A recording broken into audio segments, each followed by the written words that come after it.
Welcome to the Speak with People podcast. My name is Jason Raitz. I'll be your host, and this podcast exists to help you improve your communication skills. Whether you communicate one-on-one, to a team, from a stage, or from behind a screen, we know that when we improve our communication skills as leaders, it exponentially changes everything. It improves our relationships, it improves our leadership skills, and it improves our business skills. So let's get ready to dive into this next episode.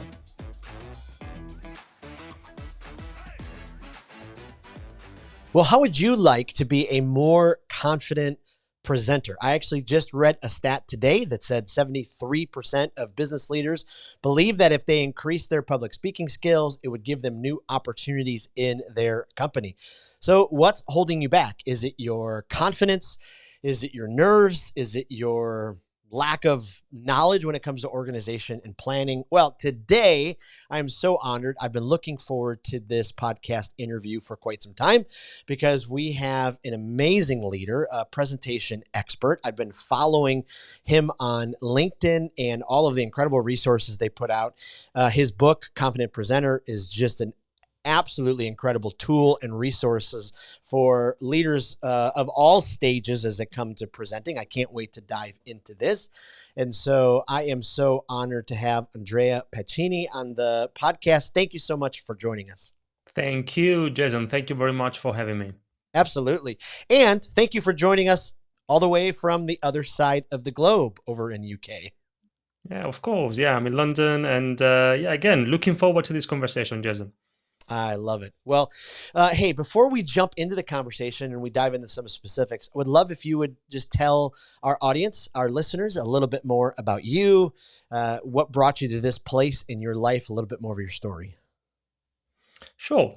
What brought me to this place? So the reason why I'm so passionate about public speaking is because when I was a little kid growing up in Italy, I grew up in a family of very small business owners. My parents have always been running their own very small business together. They still do. And so as a kid, I saw their challenges because as you know, Jason, raising 4 kids while trying to run a business is not easy.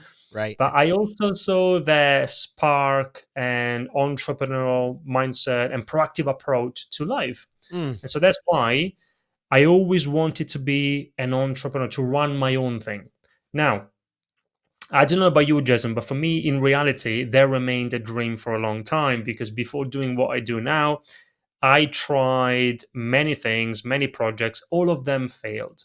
mm, But it was useful because in that process, what I realized was that there are so many great ideas that fail, not because of the ideas themselves, but just because of the way they are presented. mm. And So that's good. why then eventually, to cut it short, that's why I became a presentation coach. That's why my mission is to stop great ideas from failing just because of the way they are presented. My vision, Jason, and I know because I've been following you on LinkedIn as well, we are very much aligned. My vision is to help hundreds of thousands of business leaders inspire their audiences, increase their influence, and make a positive impact in the world. Wow, I absolutely love that. My goodness. And isn't it it's interesting as definitely as I've coached leaders and in my own leadership journey over the years, so often we do see failure as a dead end sign, and it's really not. I mean, we have to keep moving forward and attempting these ideas, or we're never going to learn what we need to learn. And so I absolutely love the journey that you've been on and figuring those things out. As they say, we never lose. We either win or we learn. So that's the approach that I try to follow. I love that. And if I have this right, tell me if I'm wrong, but you present a lot virtually, right? I've gone to some of your Eventbrite is on my list to attend one of your virtual webinars because I'm just continually wanting to learn. And so that's something you do pretty frequently, correct? Yeah. So 80% of what I do personally is online. Mhm. That's like since 2020 for obvious reasons. I do same with my colleagues. We do still present in person, run workshops with clients in person as well. But yeah, I think it's fair to say that 80% happens online. That particular web class that you mentioned is, yes, something that I've been delivering since 2018, more or less. It Oh used to wow. be a weekly, yeah, it used to be a weekly session. Now I'm doing it every other week, and then every quarter we have a special event with a guest speaker where we talk about all things presenting, public speaking. We have one coming up now where we're going to look at personal storytelling, Oof. and it's an opportunity to share our ideas with different audiences. Oof. Boy, I love that. What a great resource. And I've just recently with our company, Speak with People, we've kind of started to dip into that avenue in that area. So I'm learning a ton from afar. So appreciate all you do to even teach, many different many different angles. So Oh, perfect. Yeah, for us, because you said, Jason, that you've started thinking about this approach as well. For us, that has been the main, even beyond, like if we think about business in general, the main approach that we followed for us to grow our business and to help our clients as a consequence. You always have an opportunity. It could be every week, every other week, every month, every quarter, depending on what works for you, yep. to share your ideas with different audiences. And then of course, we know we make our events 100% educational, but if there is someone there who would like to explore how what you talk about in your events, how that could work specifically for them, then that might lead to a follow-up conversation. So it's useful from a business perspective as well. Oh, I love that. Okay, so for our business leaders listening, for our folks, the listener community going, okay, I know that I need to get over some of these fears, but boy, I'm just really struggling. What are some of the common fears that are holding people back from jumping in and improving, becoming a little bit more of a confident presenter? Okay, so what I see, Jason, is that there are some fears which are also linked to misconceptions when it Mm, comes to what it takes to be and to become a more confident presenter. So we all know that many people, if not most people, have some kind of fear or anxiety around presenting and public speaking. But what also many people think is that confidence in presenting comes from natural talent or innate self-belief or sometimes wishful thinking, and we know it has nothing to do with that. If you want to become a more confident presenter, you need three things. Number one, familiarity and preparation. Now, for example, some time ago I watched an interview with Kobe Bryant, one of the best NBA players of all time. Now, one question was, Kobe, how is it possible that every time I see you playing, you always look so confident? And he said, the only reason why you think I'm confident is because when you see me doing certain things, I've done those things 1,000 times before. whew. So the first presentation we give, we may not feel or be or appear confident, but let's try 1,000 times and see the difference. So that's one thing it's a reality that we need to accept. Familiarity. The more familiar we are doing certain things, the more confident we become at doing those things, and that applies to presenting as well. Confidence also comes from following a certain process. There's a structured way of thinking about presenting, which goes way beyond just putting together some slides. So here is the process. First of all, we need to understand how to analyze the audience and their needs and the context so that we can communicate something which is relevant to them. Right. We also need to know how to brainstorm effectively to identify our key messages. We also need to understand how to create a clear and engaging storyline from the very beginning, where you want to be able to capture the audience's attention, to the very end. You also need, if you are using a presentation tool like PowerPoint or any other tool, it doesn't make any difference. You want to avoid the typical death by PowerPoint. People can't read and listen at the same time. So you want to keep it simple and visual. And then finally, you have the connection element with the audience. So you want to make a good connection. And you do that in addition to having a compelling message. You also want to deliver the message effectively. So things like eye contact, body language, gestures, voice.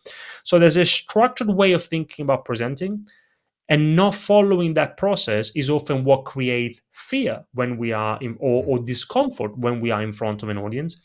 And then finally, and then I'll stop here, Jason.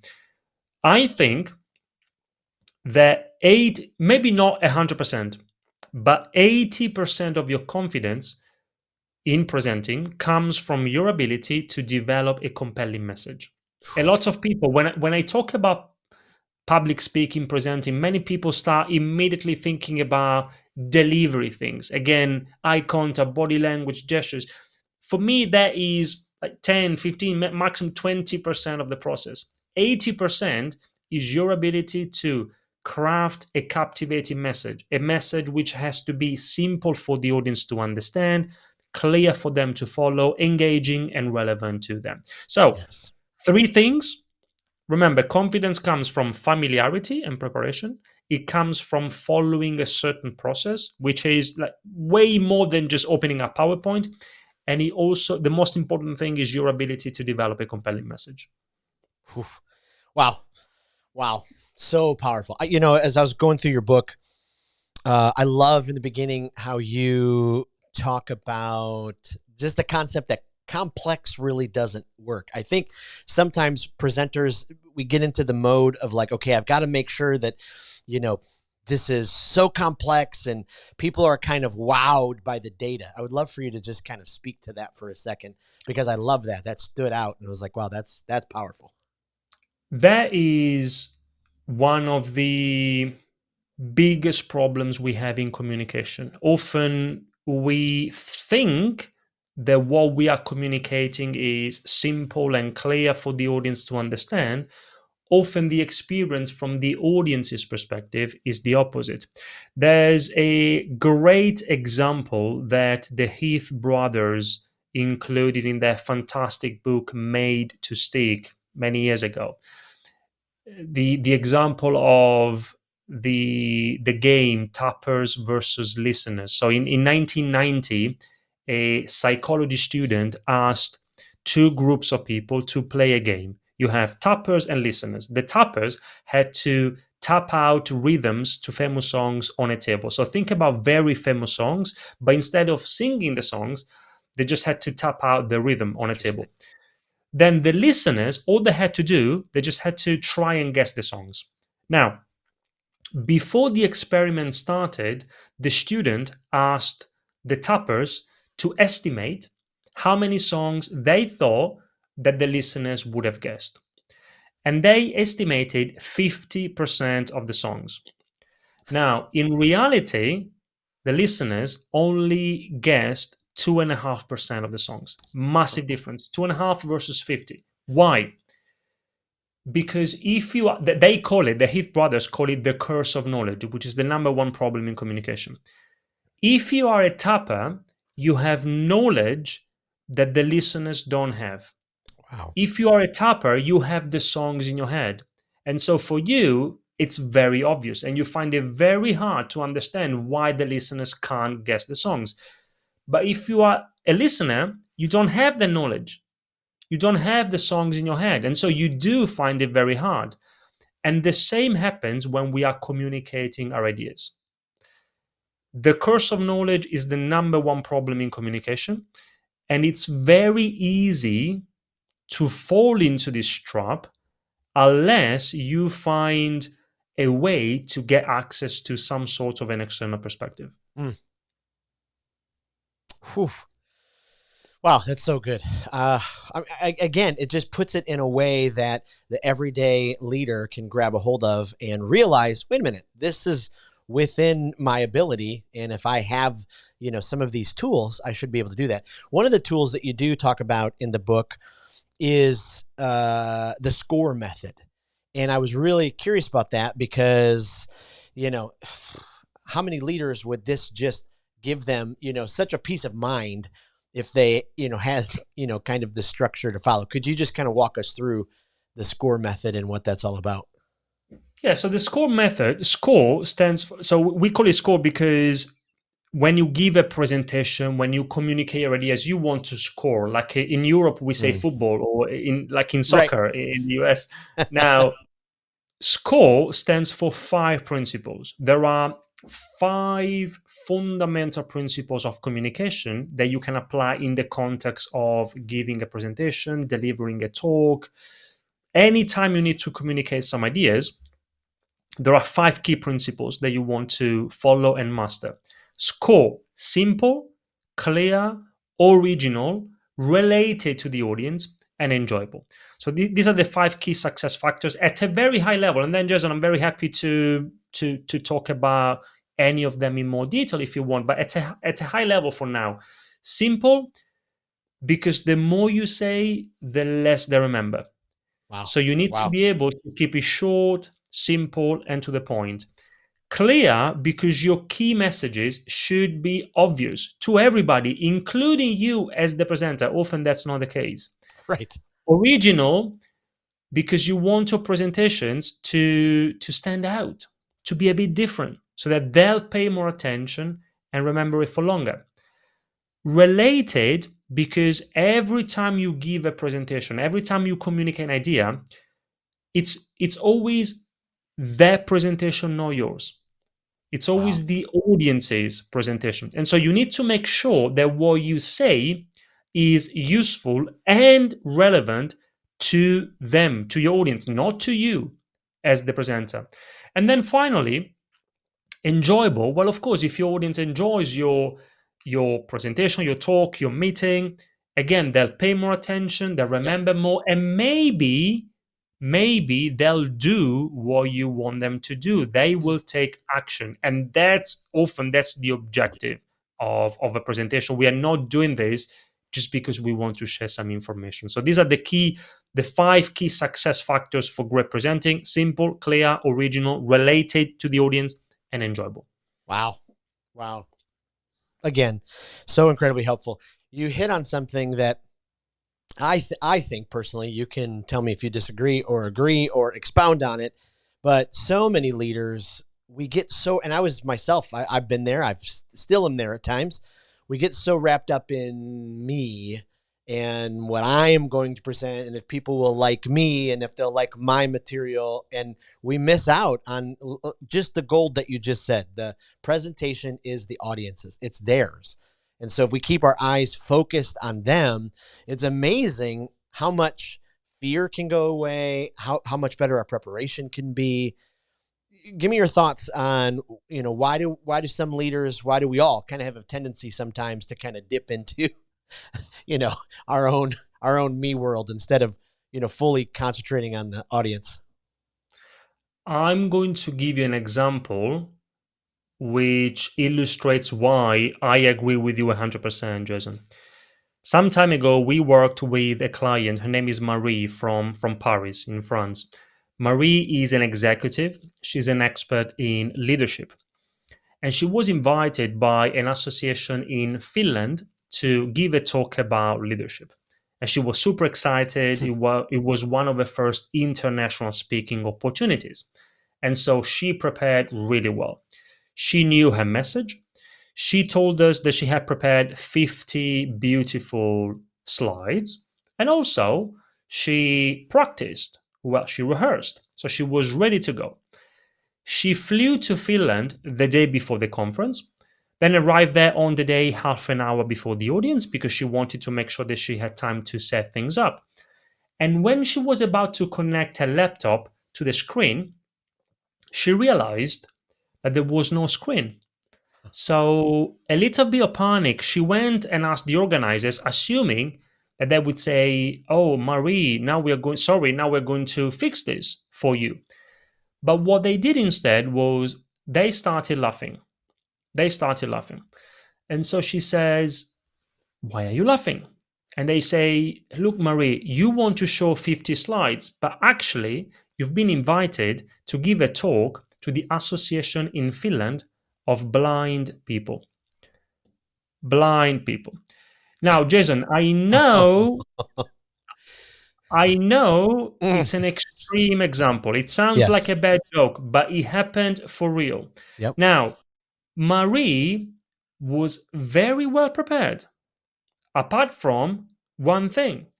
She didn't know her audience. Wow. She Yep. didn't even take the time Yep. to translate the name of the association from Finnish to French, and she would have realized that perhaps there was no need to have 50 beautiful slides. So, for our listeners, what does this mean?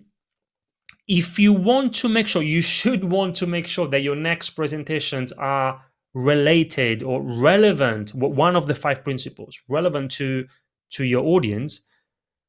The very first thing you need to do before you open up PowerPoint, before you even think about what you want to communicate, which is what most people, what they do, Jason, is, as you know, they just open up PowerPoint or any other presentation tool and they start putting together some slides. Yep. Well, and when I say I'm not talking about students or junior professionals. I'm talking about even experienced business professionals, business leaders. If we are honest with each other, that's what we do. What other people do is they start thinking about their message, their content, what they want to communicate. And that's already much better than just opening up PowerPoint. But even that is not the very first thing you want to do. The very first thing you want to do in preparation for any presentation is to take some time, even if it's just a few minutes, to ask yourself some questions about the audience. This is the only way to make it more likely for you to communicate something that works for your particular audience. Wow. Wow. And I, I giggled and laughed when you kind of got to the punchline of the story with Marie, but I've been there. Like we've all been there. We've been so busy, we're rushed, and then we show up and we miss that, that that detail that just, does that. And being able to ask those questions. I do love too in the book you talk about and I wrote down this phrase, to be kind to your audience. Oh, again, so simple but so complex. I mean, we've talked a little bit about the audience and those kind of things. Could you expound on that a little bit more, and just some other ways we can be kind? Because you've already brought up a couple of great ones. Yeah, yeah. So there's another way. And by the way, because you mentioned punchline, I because again I follow you on LinkedIn. I know that you do stand up comedy, and so I'm a huge. I've never done it myself. It's something which is scary for me, but I love it. As Yeah, I'm part of the audience. I love stand up comedy. It's just because you mentioned yeah, punchline, and yeah. So going back to your question, be kind to your audience. Now, in a way that's connected to simplifying your mm, topic, your message to the audience. So which is what we talked about earlier. What you may have your topic, your message could be complex. Yes, it could be technical, but the way you should communicate it should always be simple. And simple, by the way, to do that, one way to do that is to use simple words, right, simple sentences, simple language in general. And simple can be harder than complex, because anyone can use long, confusing sentences, anyone can use jargon, acronyms without explaining them, anyone can use industry specific terms that you understand as the presenter, not necessarily the audience. And that's what a lot of business professionals do. They use complex language yep, because they think that if they do that, then they sound smarter and more right, credible. The opposite is true. If you think about those who you consider smart and credible, often what they do from a communication perspective is the opposite. They replace complex language with simple language. Great communicators use language that a 15-year-old would understand. Ooh. And don't get me wrong, when I say use simple language, this is not about oversimplifying things. It's not about dumbing things down. It's just about finding and using language that everyone in your audience can understand. And that's one way, Jason, to be kind to your audience. It's so good. Oh, it's so good.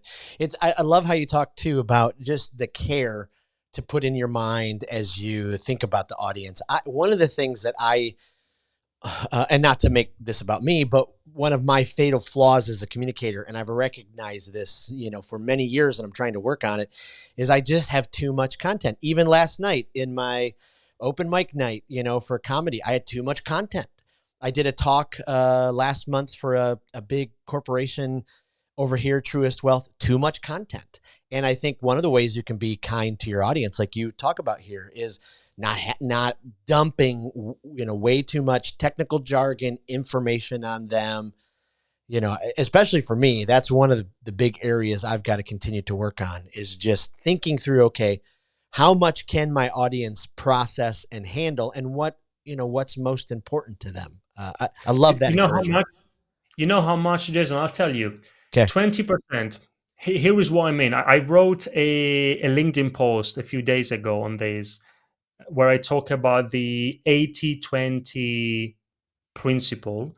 And 80-20, we know the 80-20 rule, we can apply everywhere. Like Right. whatever you can say, it's always 80-20.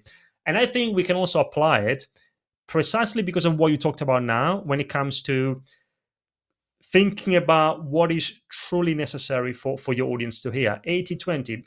Often, if we are honest with each other, if we go back to our previous presentations, 80% of the not 20, 80% of the content maybe was not really relevant to that particular audience in that particular presentation. And it tends to be that 20% of the content is the most represent the most important things that they had to hear.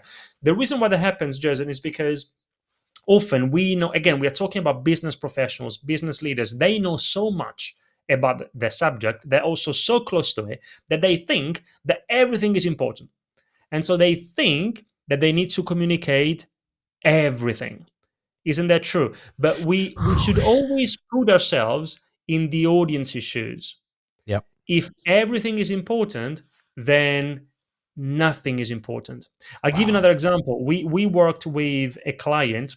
His name is Luc Breton. Luc used to be one of the executive vice presidents at Orange, big company. He was a great presenter, and he always liked to say, "I only remember one thing from a presentation. Just tell me what I need to know. Mm. No more. One thing."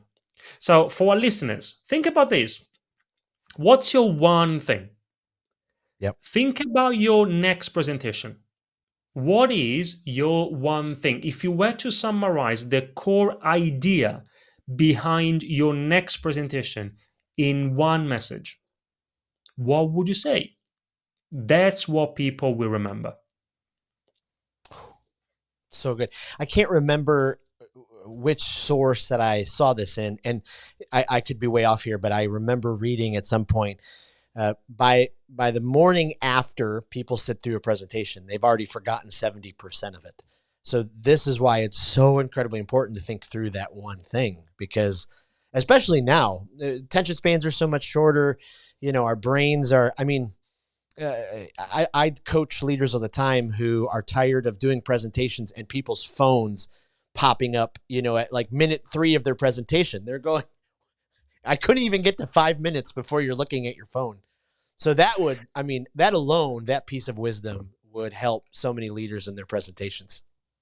We need to, as presenters, we need, as business leaders and professionals, we need to think about this in preparation for any presentation. What's the big idea? Any presentation should Yep. have one big idea, not two, just one big idea.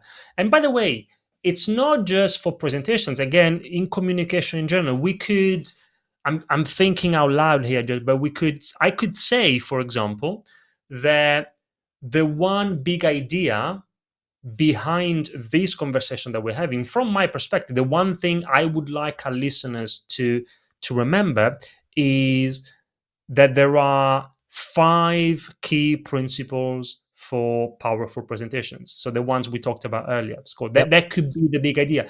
Now, if it's a presentation, of course, the way then you will have an opportunity to support your big idea with some supporting points. It could be like three key messages, but those three key messages need to reinforce their big idea, because that's what people will be able to remember.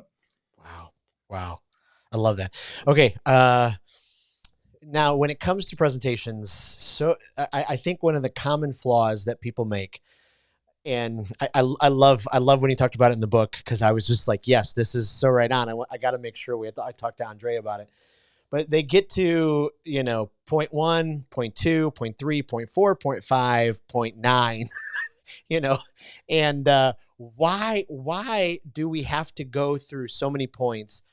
And why don't we learn the age old principle that three really do work really well? I mean, it worked for Shakespeare, it's worked for, many, many years. Would you just talk to us about that principle of the why three?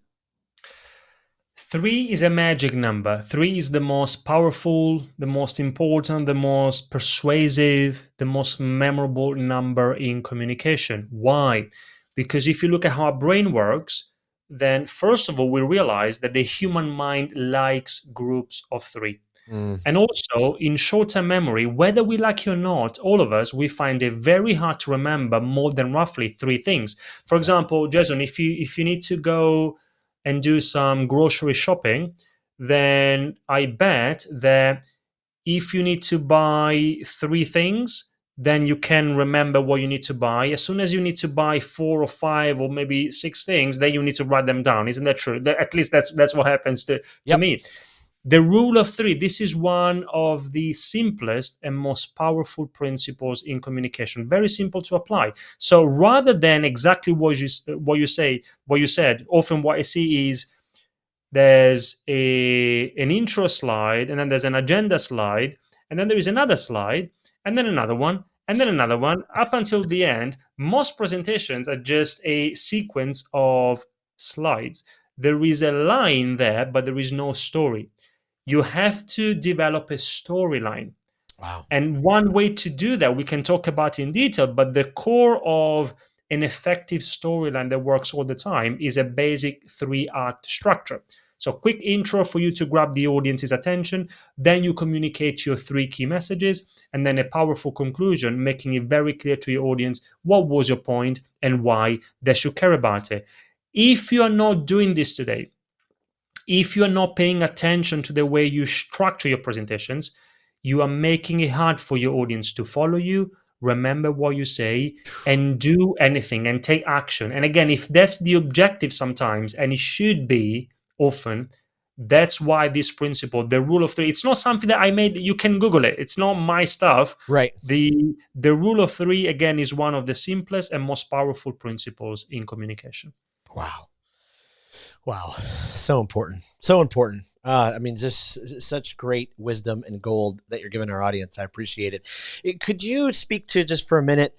I hear this often from leaders. They say, well, I'm not passionate like you are when I speak. People won't listen to me because, they just tune my voice out.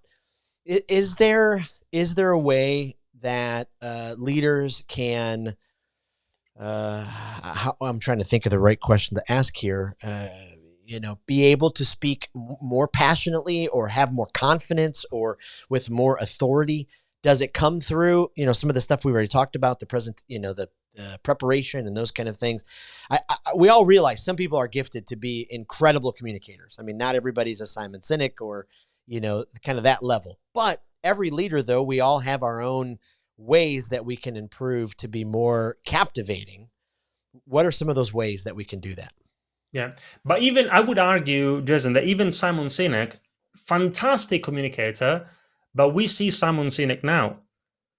What about Simon Sinek 20 years ago, That's true. Yep. 30 years ago? We don't know. And I'm sure that Simon Sinek 20 years ago was not as good, as effective in communication as Simon Sinek now.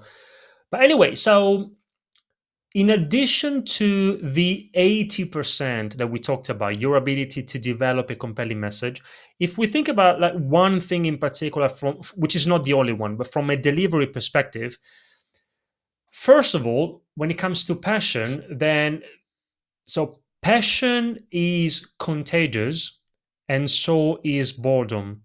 So you either you have to be Yes. passionate about your subject, or you need to talk about something. You need to start talking about something that you are passionate about, or you need to find that passion somewhere. But you can definitely include an element of either passion, I would say dynamism, by changing the way you use your voice. Now, for example, I don't talk about these things in the book, but yeah, voice, your voice is a very powerful communication tool for obvious reasons. Mm. Sometimes, say for example, now we are on video, Jason, I can see you, but it could be just audio. Maybe some people will be listening to this podcast just audio while they're doing something else. So in that case, our voice becomes the most powerful tool that we have. And the key is to try and do something to become more dynamic vocal speakers. The key word is dynamism. Now, the challenge we have is that all of us, we have our own standard tone. I have my standard tone. Jason, you have yours. There's nothing we can do about it. And the problem is, if we never move away from a standard tone, then we become monotone. And Mm. nobody likes monotone speakers. So, but what we can do is we can change the way we use a voice so that from time to time, not always, but from time to time, we move away from a standard tone. How can we do that? And by the way, that creates dynamism, and anyone in the audience likes dynamism. So we could, for example, punch the most important words. So if Mm. there is a keyword or phrase that you want to emphasize, you can punch it. Now I'm punching the word punching. You can make certain words longer. Again, if you want to emphasize a word or a phrase, you can make that word or phrase longer. Now I'm making the word longer. You can over articulate certain words. Like, for example, this is very useful for people like me. I speak English, and obviously, English is not my first language. So I have an accent. I will always have my accent. But in those cases, especially if there are some words which which are difficult for us to pronounce, we need to, and we can over articulate them. Now I'm over articulating the word over articulating. We can go up in volume. If there is something that you want to emphasize, you want to make sure that your audience gets it, understand, remember it, then you can increase your volume. And you can achieve the same result by going down in Mm. volume. Yes. Why? Because anyway, you are moving away from your standard tone. You can go a little bit faster if you want to emphasize something. Again, the same thing, the opposite. You can slow down a little bit. You can pause. So there are many things that we can do, but the key is to change, and it comes with this is advanced communication techniques, is to change the way we use a voice to become more dynamic. Wow. Wow. Wow. My friend, you have just given us a masterclass in communication.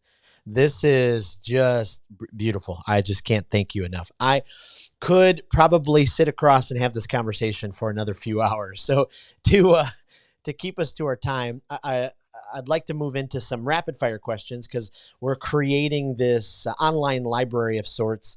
And so we ask all of our guests to give us some of their favorites, and then we compile them as a resource for our listeners. But is there a speaker that you every time that you hear them communicate as they present, it just fills your bucket. You're captivated by them, and you've got to, send that talk off to somebody else. Is there somebody in that category for you? Phil Wakenell. Phil Waknell. Wakenell. Yeah. Now, as a disclaimer, he's a colleague of mine at Ideas on Stage, but he's a fantastic speaker. He gave a TEDx talk a few years ago, 2020 or 21. And so the three, I think the title is something like the three magic ingredients of great presentation, something along those lines. So very relevant to the topics we talked about today. And that TEDx talk has been viewed more than 1 million times. Wow. Plus, if people Google on YouTube just his name, Phil Wickner, there are many other presentations. He's a fantastic speaker. I love that. And we'll add that to the library as well. Is there a podcast that you love, either from a guilty pleasure standpoint or development? You just find yourself, captivated by each episode. Highly recommend it. I recommend, it's a big podcast, so many people will have heard of it. The Diary of a CEO, Stephen Bartlett. Great Yes. podcast. And for me, the quality of a podcast is given by, of course, the quality of the ideas that people discuss, but also the quality of guests. And Stephen Bartlett has amazing guests, like top level, The Diary of a CEO. I love that. And is there a book, leadership or communication book, that if we have leaders out there, that there's one book you have to read? What is that book? Does it have to be, and I can give you, yes, but does it have to be about leadership and communication? Or could it be like a book which is so important, but it's a book on life? I love that. Would that be relevant? Yeah. Absolutely. Okay. Because for me, Jason, yeah, we can talk about leadership and communication books, and I could give you like the usual suspect authors. Like, I know that you interviewed Nancy Duarte, for example. Amazing, amazing. Like everything they do at Duarte, I'm a big fan. And Carmine Gallo, Gar Reynolds. We talked about the Heath brothers with Made to Stick. Yep. All of these, John Medina with Brain Rules. There is one chapter where he talks about what science tells us about what works and what doesn't work from a communication perspective. So many books and authors from a communication perspective. But for me, the most important book I've ever read is Man's Search for Meaning Ooh, by Viktor Frankl. So nothing to do with communication, but it's the book I've gifted the most. It changed my life, and it's the most important book ever for me. Man's Search for Meaning, Viktor Frankl. I love it. I love it. That is absolutely powerful. And you know what? You've just inspired me. I'm going to change that question to, what is the book you've gifted the most? Because we all have that one, right? We're like, this is our go-to. I've got to give this to this leader. It's absolutely fantastic. Well, your book is an absolutely great resource. We're going to make sure that it's in our Speak with People community Facebook group. And when this episode airs, we'll make sure that we share the links in our email and our social media, because we highly recommend it to all of our listeners. Andrea, where can we send people to find you? Again, we'll put that in the show notes, in our community group, and in our email. Thank you, Jason, for the opportunity. So on social media, LinkedIn. So people can find me on LinkedIn. Feel free to say hi and connect. Our website is ideasonstage.com. And then if you add /score, like the 5 score principles we talked about today, then you get directed to an online tool, the Confident Presenter Scorecard, that allows you to assess your current presentation skills in less than 3 minutes for free against the 5 principles we talked about today. It takes, again, less than 3 minutes. You just need to answer a few questions. You'll get a score. The system will tell you what the score means for you, and it also identifies opportunities for improvement. And Once you take the scorecard, you then get instant access to if you are outside of the UK, it would be if you are in the UK, it would be the physical copy of my book for free. If you are outside, it would be the PDF version, again, for free. Wow. Well, I took it because I found that and I scored 86%.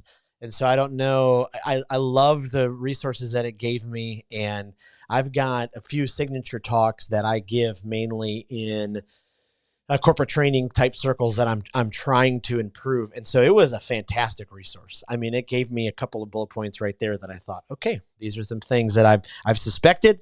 Now I know I need to make some improvement with this. And by the way, Jason, so thanks. I saw this morning that you took it, and 86% is a really good score. And of course, there's a bit of flexibility there. But if we want to, at a very high level, and then yes, there is flexibility. It's just an initial indication, but 80% and above, it's very good score. If you are between 30 and 70 at different levels, but it already tells me that there are quite a few areas for improvement. If it's less than 30, then you don't want to be less than 30. Let's Right. put it this way. Yes. Yes. Oh my goodness. Thank you again so much for this time. Absolutely brilliant. I just really appreciate you pouring out your wisdom into our listeners. And this was really a highlight for me. So really appreciate it, Andrea. Thank you. Thank you, Jason. I really enjoyed it. Well, thank you for joining us on another episode of the Speak with People podcast. We hope that you were encouraged. We hope that you were inspired and challenged to improve your communication skills. I want to thank you again for being a part of the Speak with People podcast community. Make sure you don't miss out on being a part of the Speak with People Facebook community group. Just head to Facebook, type in Speak with People, scroll down and join our community, because every single day we're encouraging each other, we're helping each other to improve our communication skills. Thanks again, and we'll see you in the next episode.